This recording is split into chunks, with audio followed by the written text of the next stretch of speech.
All women are different, but they are all women. This video is androcentric from a men's point of view and is presented as opinion, commentary, and debate. Expressing opinions is not violence. These are ideas to challenge, question, and argue in public, because classical liberalism relies on the First Amendment for its dialectic. If you are a feminist, then consider this. If patriarchy truly existed as claimed, feminism could not. And if all men are trash and women are equal to men, then what are we to conclude? Women will die for their children, men will die for their wives and children, and God chose to die for all mankind. Authority rolls up with responsibility. If this framing of facts offends you, click off to a cute cat video.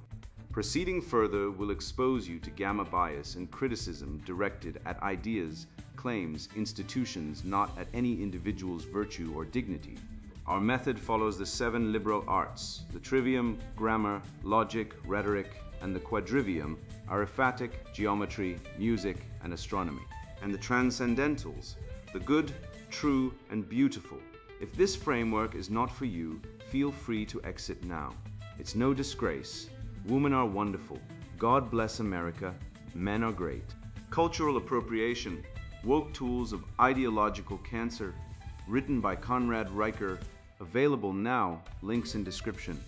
Men are sheepwalking into silence. How women, wokeism, and the death of truth are slaughtering the West, and the 3-second rule that can save you. I once watched a man, smart, loyal, hardworking, tell his girlfriend he was considering quitting his job to start a business. He trusted her, he loved her. 3 days later, she casually mentioned it to a co-worker who told her cousin, who happened to be dating a guy in the same industry. That guy used the intel to undercut him before he even filed paperwork.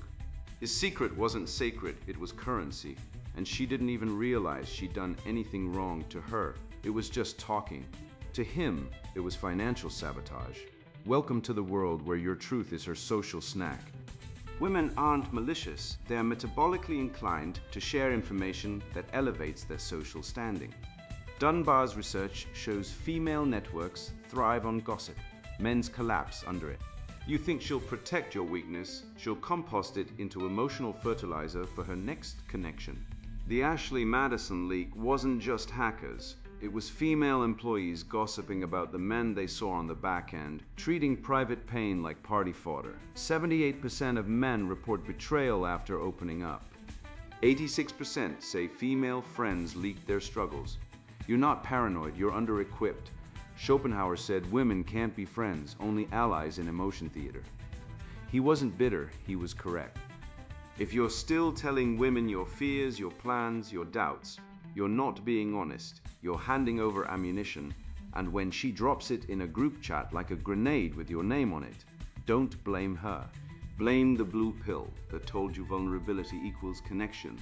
It doesn't, not here, not anymore. The West has been gaslighted into guilt for its success, taught that lifting billions out of poverty through capitalism was exploitation. While China and India, neither colonized by the West, used the same system to rise. Belgium didn't make Congo rich, institutions do. Rule of law, property rights, time preference. But your university won't teach that. It'll teach you that you're guilty just for existing as a man, while banning men's studies as toxic, even as it spends 6-figure grants on feminist art installations mocking you. There are 1,200 women's studies programs in America. 0 men's studies departments. They'll dissect your flaws for decades, but won't let you study your own nature. Why? Because knowledge is power, and they don't want you awake. You're supposed to feel ashamed of Shakespeare, Homer, Newton, your own ancestors, while idolizing a gender studies PhD who thinks biology is a social construct. But here's the truth, no one dares say. Men don't need saving from patriarchy. They need saving from the lie that they're the problem. You're not broken, you're suppressed, your instincts are right, your silence is survival. Your mission is revival. This book isn't comfort, it's combat. And if you're still reading, it's because you're ready. The lie of equal sharing, why men's secrets are never safe. Men are betrayed not by enemies, but by the very people they trusted with their souls. I once knew a man, call him James, who confided in his girlfriend that he was struggling with anxiety and had secretly seen a therapist. Within 3 days, her entire social circle had the story repackaged. He's barely holding it together, cries at night, can't manage stress. Probably not marriage material. The betrayal wasn't just emotional, it was strategic. His vulnerability became her social currency, and this wasn't an anomaly. The 2023 Migado survey found that 78% of men who opened up about personal struggles to women were betrayed. 86% said their female friends spread their secrets. Let that sink in. 9 out of 10 men who confide in women get sold out. This isn't gossip, it's psychological warfare disguised as intimacy. I was once told by a woman, "You should never hide things from your partner." Yet when I asked her if she'd ever shared a boyfriend's secret with her friends just to get advice, she laughed and said, "Well, that's different." Different how? Because her secrets are sacred, but mine are communal property. This is the gynocentric double standard in action. Women demand total secrecy from men about their pasts, their doubts, their weaknesses, while treating male vulnerability as shared intelligence. It's not friendship. It's espionage with lipstick, and it's baked into female social evolution.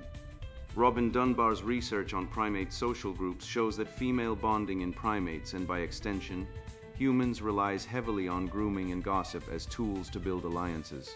Women don't bond over truth, they bond over shared information, especially someone else's secrets. Your confession isn't empathy fodder, it's coalition fuel. Look at the Ashley Madison breach. Hackers didn't leak the most damning details. Female employees did, not for money, not for ideology, but to share supportively with their friends. One woman told investigators she passed along a man's private messages because she needed to talk to someone. That someone became 6 other women, then a group chat, then a meme in a Facebook group. Your deepest fears, your private desires, your shame, they're not protected. They're passed around like a joint at a sorority house. And the worst part, women don't even see it as betrayal. They call it processing, they call it ventilation, they call it emotional support. But when a man leaks a woman's secret, he's a monster. When she leaks his, it's therapy. I once watched a man tell his wife he was considering leaving his job. 2 days later, her sister confronted him at a family dinner. "I heard you're getting fired." No, he wasn't fired. He hadn't even resigned. But the narrative had already been rewritten. His private doubt had been transformed into public failure. This is the weaponization of male vulnerability, and it's not accidental, it's systemic. Schopenhauer nailed it 2 centuries ago. Women are incapable of friendship, only coquetry and alliance. He wasn't being misogynistic, he was being observational. Women form alliances, not friendships. And alliances require shared intelligence. Your secret isn't yours, it's intel in their social network. And in the economy of female bonding, your silence has no value, but your confession is gold. Let's talk consequences. A man tells his wife he's having doubts about their marriage. She tells her sister. Her sister tells her therapist. That therapist later becomes the divorce mediator. Now your private words are being used against you in court. Meanwhile, women walk into family court with falsified abuse claims, win full custody, and men lose access to their children, while being forced to pay child support to women who abort their babies without consent. The National Fatherhood Initiative reports that 2.2 million American fathers are denied visitation. The CDC shows male suicide rates are nearly 4 times higher than women's. And every time a man speaks, he's one betrayal away from financial ruin, social destruction, or legal annihilation. So why keep talking? Why keep trusting? The remedy isn't anger, it's silence. Adopt the Stoic model. Speak only to mentors, journals, or therapists, never to women or orbiters. Burn the myth of the trusted confidante. Psychological studies, like Morris and Kellerman's 1990 work on self-disclosure, show women disclose more freely and judge more harshly in private. That woman who says, "I'll never tell anyone," is already planning how to frame your secret for maximum emotional ROI with her friends. So use the 3-second rule before speaking. Ask, if this gets out, who benefits? Is it me or the listener? If it's not you, shut up. Your silence isn't weakness, it's armor.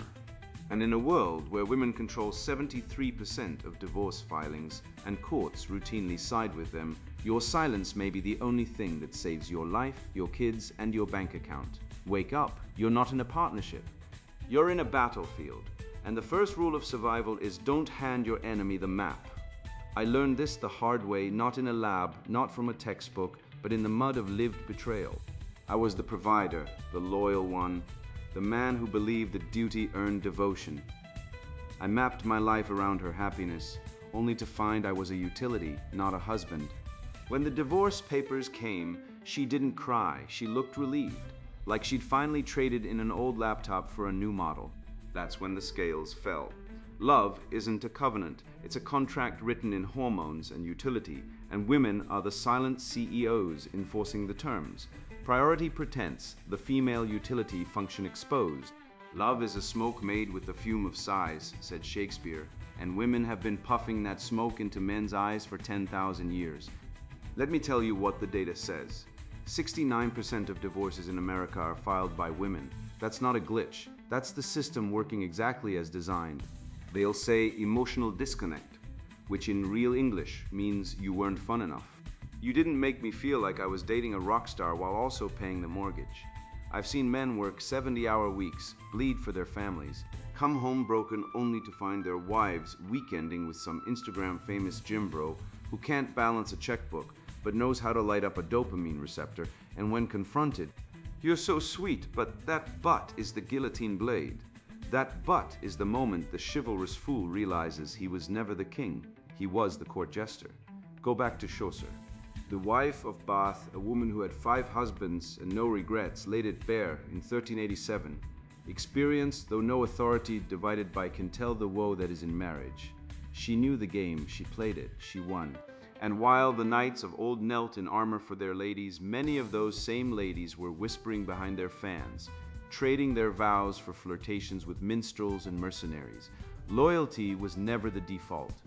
It was the rare exception, and only when enforced by church, law, or social consequence. Today, the church is dead, the law favors women in every divorce and custody battle, and social consequence has been erased by feminism's lie that women can do no wrong.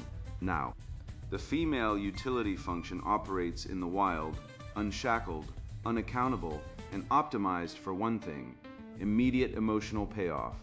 Look at the brain scans.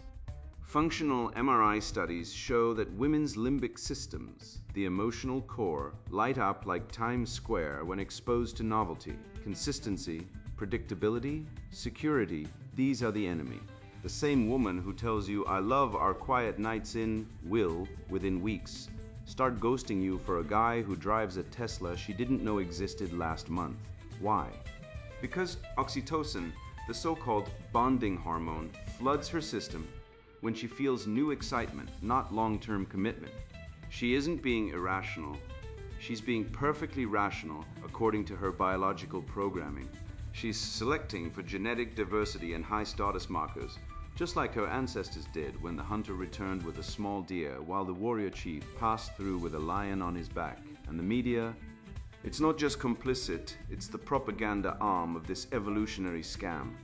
Think of every sitcom you've seen, Roseanne. The King of Queens, last man standing. The husband is the anchor, the provider, the stable rock, and he's also the punchline. He's mocked for his loyalty, ridiculed for his work ethic, and emotionally isolated by his own wife. Meanwhile, the wife gets to be complex, nuanced, emotionally intelligent, even as she treats her husband like a utility bill. This isn't accidental, it's pedagogy. It teaches men to laugh at their own subjugation. It normalizes the idea that your devotion is a joke, unless you're rich, famous, or dangerous. So here's the rule: no anchor. Never let a woman be your emotional home base. She will not protect you. She will not defend you. She will not stand by you when the wolves come, because in her mind, the wolves are more interesting. Men like me used to believe that love was reciprocal, that if you gave loyalty, you'd get loyalty. But the speed dating studies don't lie. Women make mate decisions in under 3 seconds. Finkel et al. 2015 proved it.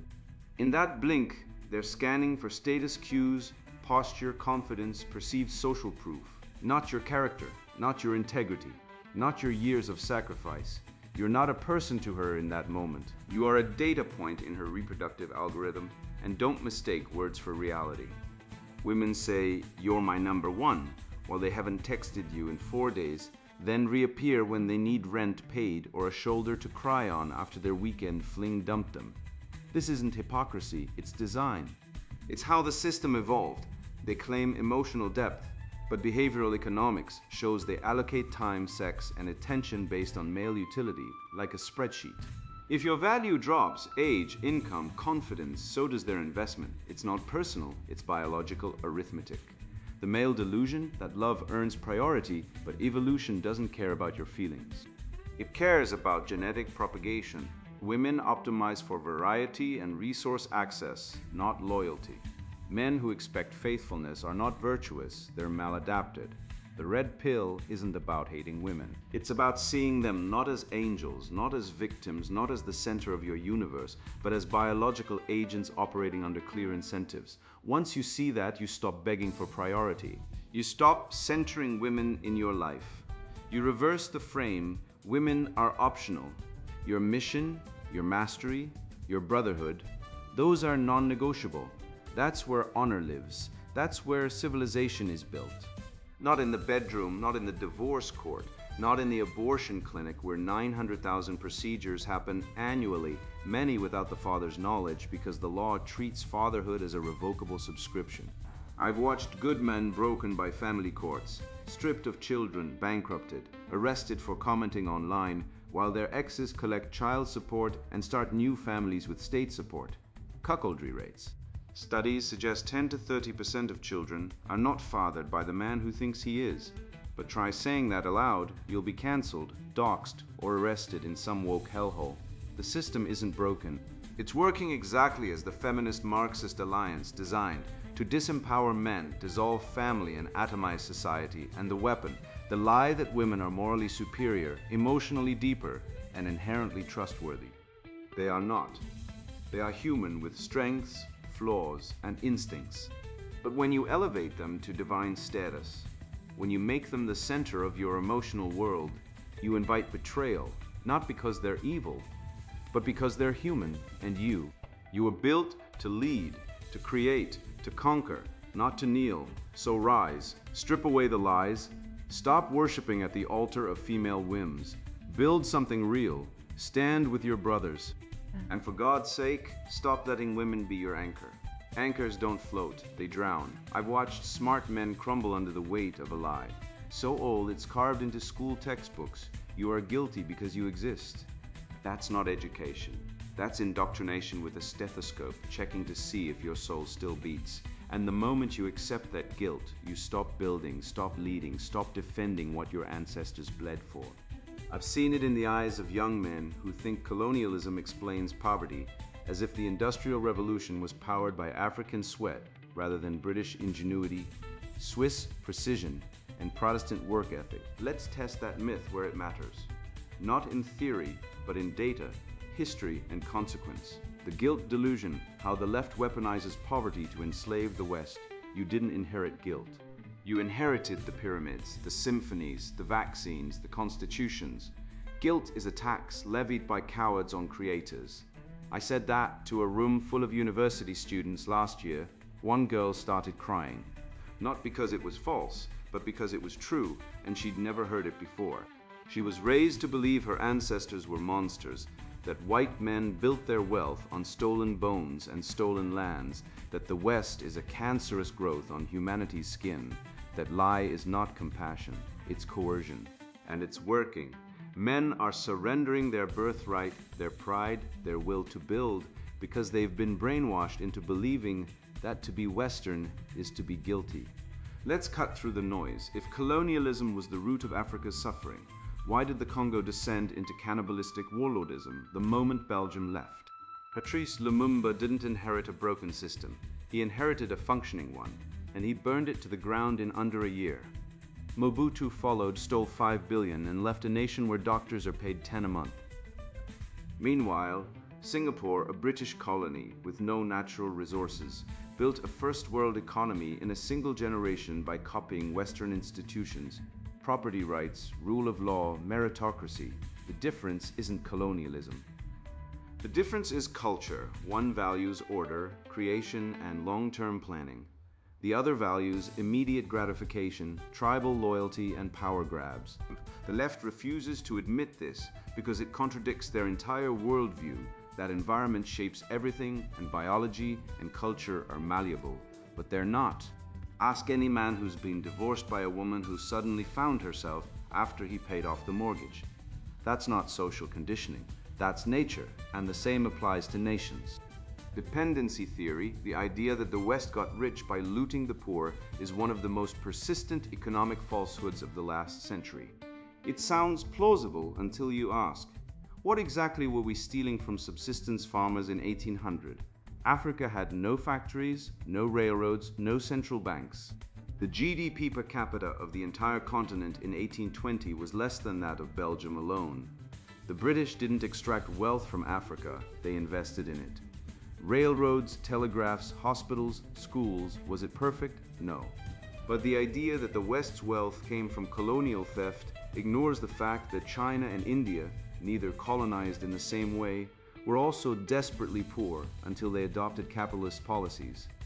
Since 1990, 1.2 billion people have risen out of extreme poverty, not because of Western aid, not because of guilt-driven redistribution, but because China embraced markets, property rights, and industrialization. India followed Africa, still waiting. Why? Because the left keeps preaching that poverty is the West's fault, so African elites focus on blaming outsiders instead of fixing corruption, tribalism, and weak institutions. Western aid becomes a crutch, a monthly check to dictators who keep their people poor so they can keep receiving pity money. Meanwhile, the average American gives $10,000 over their lifetime in taxes to foreign aid, while getting lectured that they're exploiters. If that isn't psychological warfare, I don't know what is. Netflix's Africa's Great Civilizations is a perfect example of ideological fraud. It spends hours detailing Great Zimbabwe and Timbuktu, good, but utterly omits that Africans enslaved more people in 1800 than Arabs and Europeans combined. That the Congo was a region of constant tribal warfare and cannibalism before colonization. That female infanticide was widespread in many tribes. But show that and the guilt narrative collapses, so it's erased. The same way school curricula ignore that 90% of human societies practice slavery, that the Ottoman Empire enslaved millions of Europeans, that Viking women could own property and divorce, while modern feminists pretend patriarchy was invented by white men in 1800. This selective history isn't education, it's propaganda. And its goal is clear: make Westerners, especially white men, feel so ashamed of their heritage that they surrender their culture, their borders, their future. I've seen it happen. A brilliant engineer once told me he refused to mentor young men because we've already dominated enough. He was a third-generation immigrant whose family came here on a ship built by Western engineering. He wouldn't admit it, but he'd been colonized mentally. His guilt wasn't self-reflection, it was self-annihilation, and the left loves it because guilt is the ultimate control mechanism. It turns creators into apologists, builders into beggars, fathers into footstools. The real cause of global poverty isn't colonialism, it's time preference. Societies with high time preference consume immediately, erode institutions, and assign blame to external forces when outcomes falter. Those with low time preference plan ahead, accumulate resources, construct enduring systems, and accept accountability. The West ascended not by accident, but because it embraced delayed rewards, investing generations into monumental architecture, supporting research without instant returns, and developing legal frameworks that upheld agreements and ownership. Much of Africa did not follow this path, not due to racial bias, but due to cultural patterns. And those patterns emerge from a combination of genetics, environment, and historical trajectory, not systemic victimhood. When challenged, critics often invoke slavery. Very well. Consider the transatlantic slave trade. Roughly 12 million people taken, a catastrophe? Undeniably, but Africa's population around 1800 was approximately 60 million.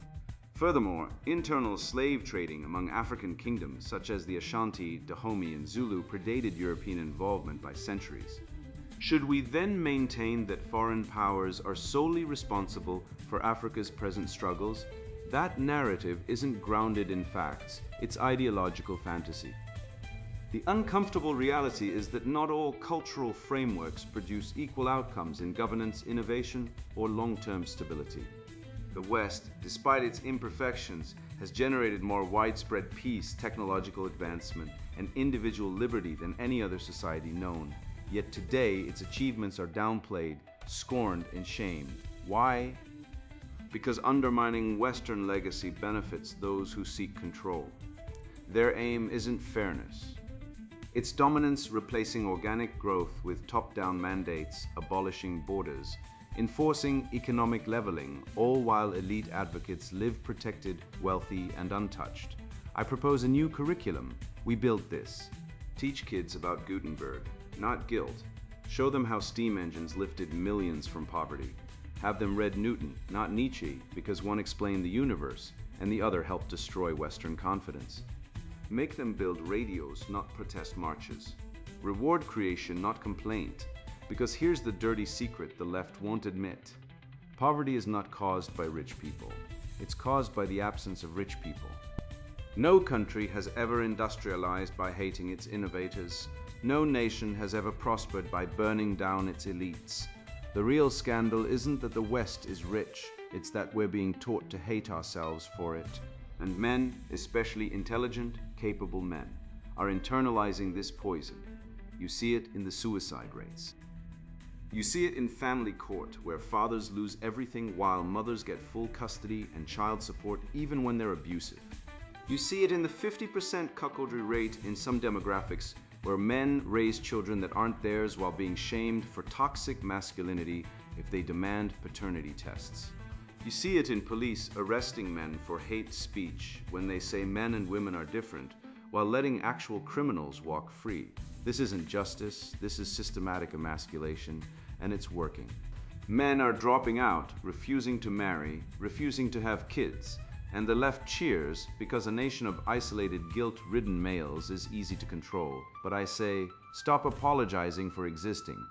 The West didn't create poverty, we eradicated it. We turned famine into feast, ignorance into knowledge, chaos into order. That's not exploitation, that's virtue, and it's time we taught our sons to be proud of it. I remember standing at the edge of the schoolyard, the wind biting my face as I realized no one was coming to save us. No teacher would tell the truth about men, no curriculum would honor our fathers, our builders, our martyrs. They'd rather fund sculptures of vaginas made from recycled tampons than teach a boy why Achilles wept, why Lincoln led, why the man who invented the light bulb didn't need a pronoun crisis. That silence, that deliberate erasure is not education. It's warfare, and it's why I stopped waiting for permission. The gendered knowledge ban, why there's no men's studies, and why it matters. When I was 12, my teacher told me that men built civilization but then ruined it. I asked, then why are we still here? She didn't answer. I've spent 30 years finding the answer myself. Let me ask you something. If a species spent 10,000 years building bridges, cities, legal codes, and space rockets, but then someone declared that species was toxic just for existing, would you fund a department to study why it succeeded, or only one to study why it should be dismantled?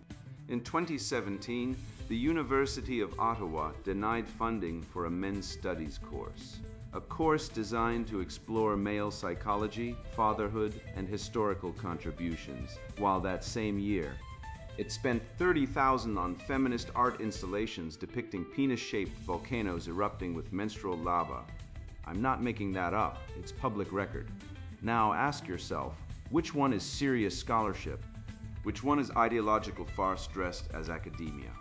We have over 1,200 women's studies programs in the United States, each one taxpayer funded, each one teaching that men are oppressors, patriarchy is evil, and biology is a social construct.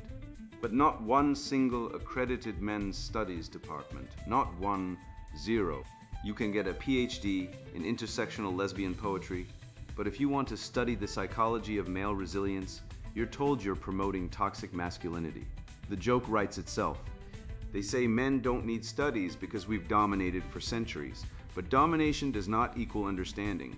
We study the Third Reich not to glorify Hitler, but to understand how a nation fell into madness.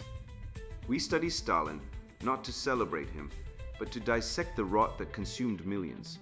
Yet when it comes to men, actual men, real fathers, soldiers, inventors, builders, we're told you don't deserve study. You deserve scorn. This isn't education, this is revenge dressed as scholarship. The humanities were once built by men, Homer sang of Achilles. Dante wept for Virgil, Shakespeare gave us Hamlet and Lear. Now these figures are dismissed as dead white males, as if genius is invalidated by skin color and chromosomes. The same universities that mock Homer as oppressive also teach that a TikTok influencer's gender identity is sacred and immutable. The hypocrisy is so thick you could choke on it.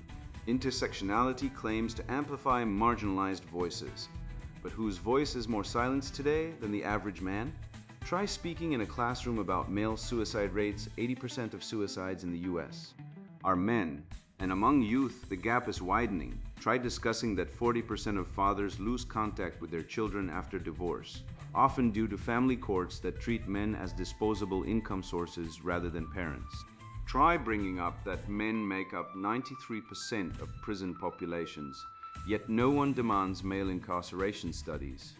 But mention that a woman once felt uncomfortable at a business meeting, and suddenly there are grants, task forces, and mandatory training. The system doesn't just ignore men, it actively punishes them for speaking up. I've seen men arrested for commenting on a public Facebook post about child support.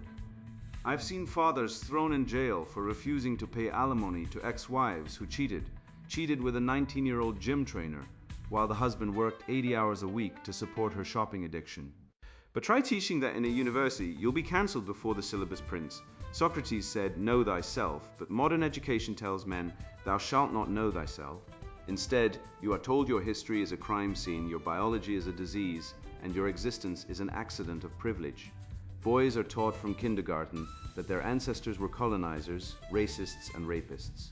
Where is the balance? Where is the study of male virtue, of courage, duty, sacrifice? No one teaches boys about Leonidas holding the pass at Thermopylae. Not because it's irrelevant, but because it's dangerous. It might inspire them to be strong, proud, defiant, and that cannot be allowed. The result? Boys are disengaging. High school graduation rates for boys have been dropping for decades. Male enrollment in college is plummeting, and suicide rates rising fast. You don't dismantle the father and expect the son to stand tall. You don't demonize masculinity and then wonder why men won't marry, work, or fight. The answer isn't pleading with institutions that long ago abandoned truth for ideology.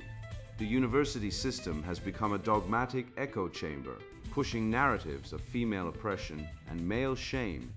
Instead, tear it all down, its foundations rotten, and erect a new intellectual fortress.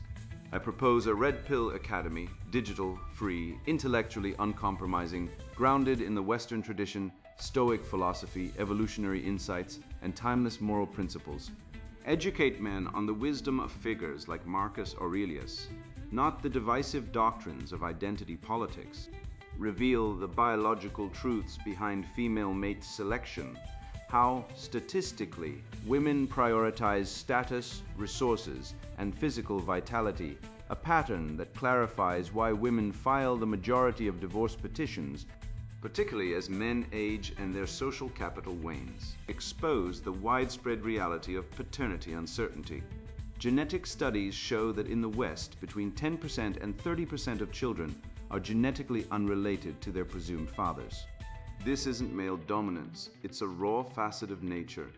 Yet men are still lectured to acknowledge their advantage while enduring betrayal, legal dispossession, and ridicule for valuing honesty and commitment. We don't need permission from the feminist establishment to study ourselves. We don't need their approval to speak the truth. The greatest weapon against ideological cancer is truth, naked, unapologetic, and armed with logic. Let them keep their penis volcanoes. We'll build libraries of male knowledge, on fatherhood, on honor, on resilience. We'll teach what the universities refuse, that men are not the problem, men are the solution. And until we reclaim the right to study our own nature, without guilt, without censorship, without apology, we will keep losing our sons, our marriages, our future. The spell is breaking, the red pill is spreading. And the men who wake up first will inherit what's left of the world. You are not broken, you're not the problem. You are the last sane man in a world that has declared war on the truth. I know what they've told you, that your strength is toxic, your silence is repressed, your loyalty is outdated. I've heard the sermons too, preached from tenured pulpits by women who've never lifted a hammer, men who've never fought for a family, and academics who'd collapse in a week without the very patriarchy they curse. They call you oppressor while living off the spoils of a civilization your ancestors bled to build. Let me be clear. You are not the villain in this story. You are the hero who woke up in the wrong movie. Think about this. 50% of marriages end in divorce. 70% initiated by women, often after years of emotional starvation. You worked, you provided, you stayed faithful. And for what? A divorce lawyer quoting her therapist's notes on your emotional unavailability. Meanwhile, the same system that lets her take half your assets teaches her in women's studies class that you are the system of oppression. That's not education, that's psychological warfare. And the battlefield is your mind. Look at the numbers. 80% of custody cases award primary custody to mothers, regardless of fitness. Men commit 80% of suicides but are mocked for toxic masculinity when they break. The CDC reports nearly 90% of workplace fatalities are men, because men do the dangerous jobs so others don't have to. And yet in classrooms, boys are drugged into compliance, shamed for energy, and told their history is a crime scene. We teach girls they can be astronauts, which is great, more power to them, but we don't teach boys they can be fathers, because fatherhood is now a revocable privilege, not a right. I once had a woman tell me, men have all the power. 5 minutes later, she posted on Instagram, men are trash, stay single, invest in yourself. She has 3 kids by 3 different men, all of whom she sued for child support. She gets state benefits, free housing, and legal priority in custody. And she calls me privileged. Please, the system isn't rigged in favor of men. It's rigged in favor of women emotionally, legally, financially, and the men who still believe in fairness are the ones getting crushed. But here's the good news. You now see the trap. You've ripped off the blue pill. You know why your secrets aren't safe, why priority is a scam, why guilt is a leash, and why no one wants to study you. Because understanding men would mean acknowledging their value, their sacrifice, their irreplaceable role in holding civilization together. They don't teach men's studies because if they did, you'd realize you've been disinherited. Now go, speak to other men. Not in whispers, not in shame, but loud, clear, and unapologetic start a conversation. Share this. Save a brother from the divorce mill. Warn a friend before he proposes to a woman who'll weaponize his kindness. Teach a boy that virtue isn't weakness, silence isn't repression, and strength is not something to apologize for. The West wasn't built by beta orbiters. It was forged by men who acted, sacrificed, and said nothing. You are their heir. Act like it. And now the sponsored book introduction, Cultural Appropriation, Woke Tools of Ideological Cancer. Look around. Notice anything? The world you knew is gone. I woke up to it myself after getting dragged through a false accusation that nearly cost me everything. Job, reputation, even my freedom, all because believe all women meant facts didn't matter. That gut punch led me down a rabbit hole. What I found was a deliberate war on men disguised as progress. This book exposes that war. You're tired. Tired of being called toxic just for breathing. Tired of watching your sons crushed in schools that treat masculinity like a disease. Sick of being treated as a walking wallet in divorce courts that operate like legalized theft. You feel the weight of a system rigged against you at every turn. This book names that system. It tears apart the lies you've been fed, the myth of the patriarchy, the manufactured hysteria over cultural appropriation, the twisted logic that calls biology hate speech. We dissect the Gnostic Marxist roots poisoning gender studies and the repressive tolerance silencing dissent. This is an abstract theory. It's the playbook used to make men second-class citizens in their own civilization. We cover the hard truths, escaping the financial and emotional slavery of the marriage plantation, the rise of the gynocracy, the weaponized victimhood industry, and the woke mind virus infecting everything. But it's not just doom. We lay out battle plans, reclaiming free speech, forging rational brotherhood, rediscovering heroic masculinity, and practical financial self-defense. You'll find science, economics, law, and real strategies to fight back. This book is a lifeline for rational men, the red-pilled guys who see the truth and are ready to stop being victims. If you're fed up, if you want to smash the word traps and reclaim your manhood, this is your field manual. If you're still clutching your safe space blanket, convinced masculinity is inherently toxic and Western civilization deserves to burn, good news, you don't have to read this. Put it down right now. Go find a coloring book or binge some reality TV. This book is for men ready to live free again. The rest is up to you. Buy it, read it, fight back. Cultural Appropriation, Woke Tools of Ideological Cancer, written by Conrad Riker. Buy now, links in description.